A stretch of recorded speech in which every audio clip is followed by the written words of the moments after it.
I work in sales at a company that designs corporate websites. I'm really good at planning and design, so I wanted to work in that department. But even after being with the company for 6 years, I'm still hustling around as a salesman.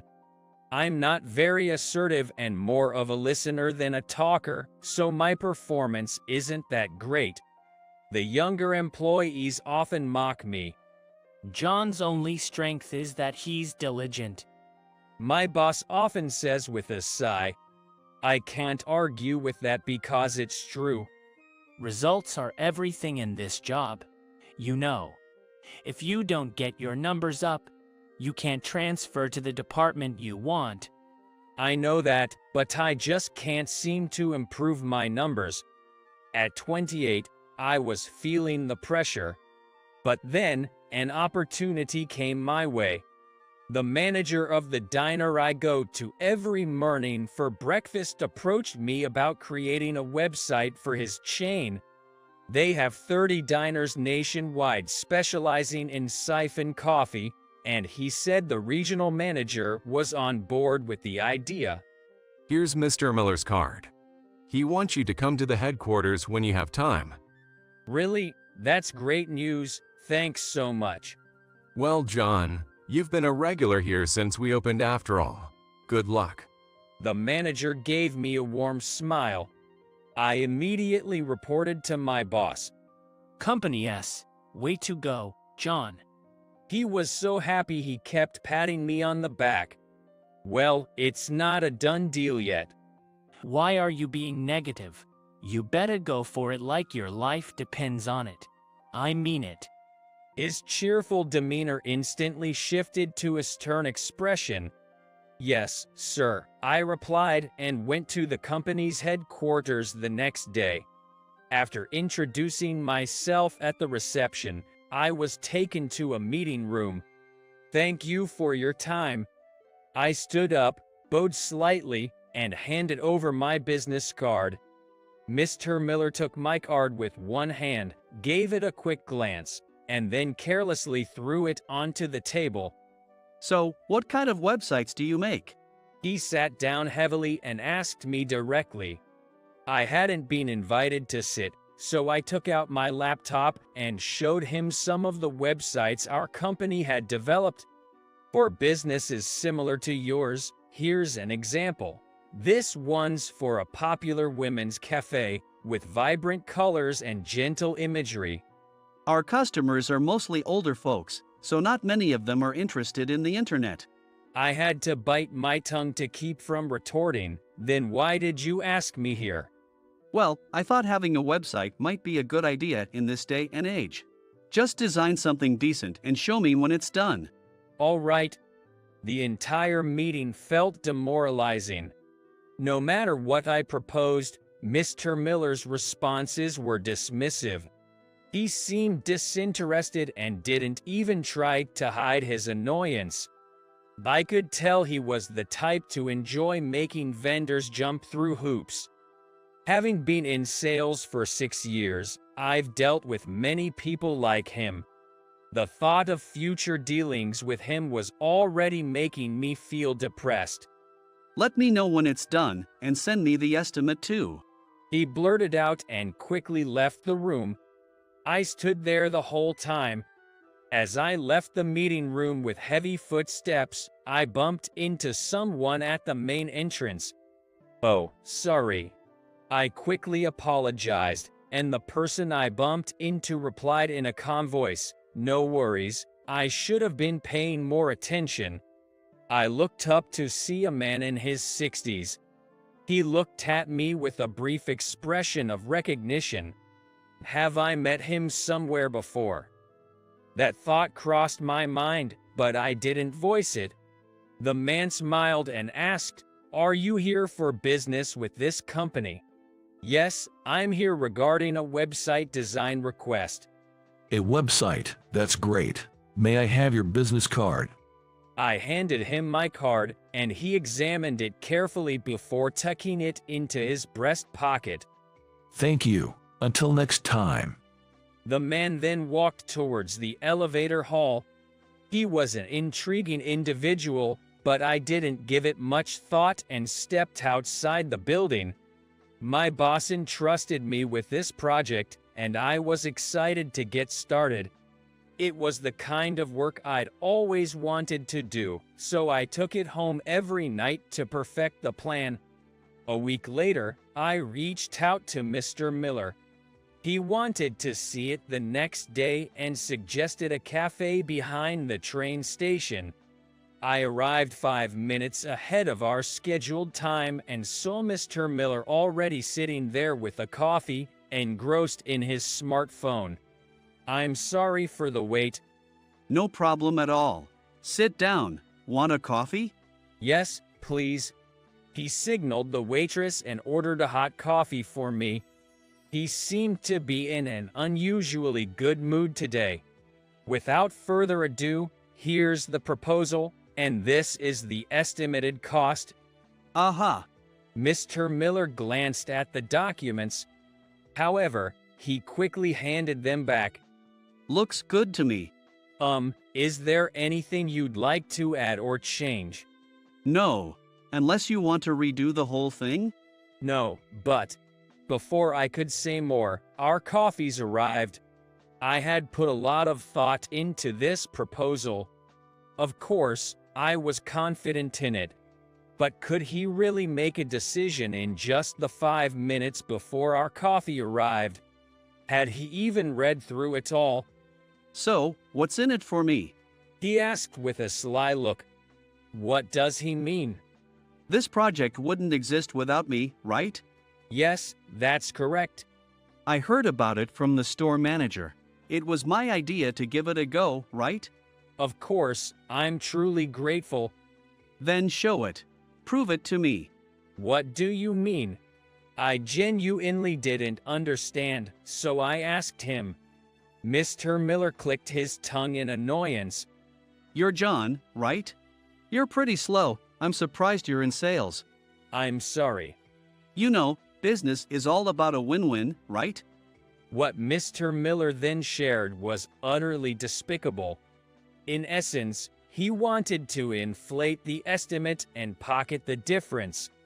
A silent anger started to build up inside me. You can't seriously expect me to do that, can you? Ha, well then, guess we're not doing business. Mr. Miller's smug grin infuriated me. But I knew if I reacted violently, it'd be game over.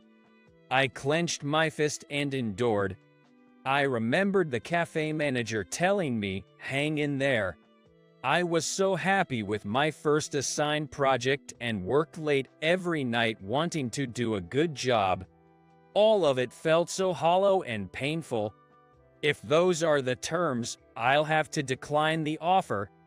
Upon hearing that, Mr. Miller's face changed. You being a manager just proves Company S isn't all that. Excuse me. As I was about to get up, Mr. Miller yelled, "How dare you?" and splashed his half-finished iced coffee all over me, soaking me from head to chest. Other customers looked on in shock. Just then, a man sitting behind Mr. Miller stood up and came to his side. To everyone's surprise, the man quietly poured his iced tea all over Mr. Miller's head. Mr. Miller looked up in shock, his face turning pale. Boss. The man who was addressed as the boss looked at me. It was the same guy I'd bumped into at Company S's headquarters. I'm truly sorry for my employees' rude behavior. The boss deeply bowed to me. Stunned, I just nodded. Miller, I'm ashamed to have employed someone like you. Cold anger permeates the quiet voice. Mr. Miller, with tears in his eyes, tried to say something but was sharply interrupted by the boss. Shut up. I'll decide your punishment later. Now get out of my sight. Mr. Miller, on the verge of tears, tried to retort, but gave up and quickly ran off from the cafe. The boss, now introducing himself as Mr. Smith, suggested I change into some spare clothes he had, and asked if I could accompany him to the headquarters. As soon as he said that, the boss pulled my arm. As he did, I was picked up by the president's car parked outside and led to the president's office at the head office. I'm sorry for only having my spare clothes. I'll get you a new one later. No, not at all, thank you. I was overwhelmed with regret when I was handed a high-end shirt that I could see. Sitting face to face, Mr. Smith began to speak. I had heard rumors about Miller, and today, seeing it firsthand, I was overwhelmed with shame. Why were you at that cafe? Some coworkers mentioned Miller would usually meet up there for kickbacks. I knew he had a meeting with you today, so I got there early and waited incognito. I see. Looking at his distressed face, I had a strange sense of familiarity. It felt as though I had met him somewhere before. Thanks to your refusal, I was saved. This is the second time you've helped me out. Second time. We've met before. Don't you remember? When asked, I frantically searched my memories. Then, a particular memory stood out. Could it be at the bar? Yes. Do you remember now? A joyful expression covered Mr. Smith's face, taking me back to the time we first met 8 years ago. That's right, it was when I was still in college. I was having drinks with a friend at an inexpensive bar. At the bar counter, Mr. Smith was seated next to me, drinking alone. He was talking to the bartender, ranting about something, and I couldn't help but eavesdrop. Looks like he began his own business after quitting his job. This led to his wife, who was against it, moving back to her parents' home with their young daughter. Tell me, barkeep, why are women so timid? She said I would fail before I even tried. He downed his drink in one gulp and said, "Another round," pushing his empty glass towards the bartender. You had a great position at a big company. Seems like a waste to let that go. Even you were saying that. It's just a general observation. The bartender tried to calm him down, but Mr. Smith seemed disheartened. The reason I was intrigued by this stranger was because he reminded me of my own father. My dad also quit his job to open a diner. He suddenly left his job when I was just 6 years old. When my mom found out, she was furious and took me back to her childhood home. My parents ended up getting a divorce. Now, my dad's diner is a popular spot in the local area. I still meet my dad occasionally, but my mom has refused to see him. However, I knew she always regretted the divorce. Mr. Smith's life mirrored my father's. That's why I was so drawn into his story. After a couple more hours, Mr. Smith got really drunk and passed out on the bar counter. I told my friend to go on ahead and waited for Mr. Smith to wake up. As the bartender started closing, I tried to wake him. When I tried to wake him up, he sleepily opened his eyes. He muttered something and slowly opened his eyes, looking disoriented. "Excuse me, can I still place an order?" I asked the bartender and ordered a rice porridge. In a few minutes, a steaming bowl was placed in front of me. The tantalizing aroma stirred my hunger after all the drinking. I served some into a bowl and gently placed it in front of Mr. Smith. "Here, have some. Let's eat together." Huh? He looked puzzled. This young man waited for you to wake up. The bartender chimed in. Mr. Smith repeatedly thanked me, bowing his head. "Come on, let's eat." We both ate the rice porridge in silence. It was so comforting after all the drinking. Thank you, that was really kind. He said with gratitude.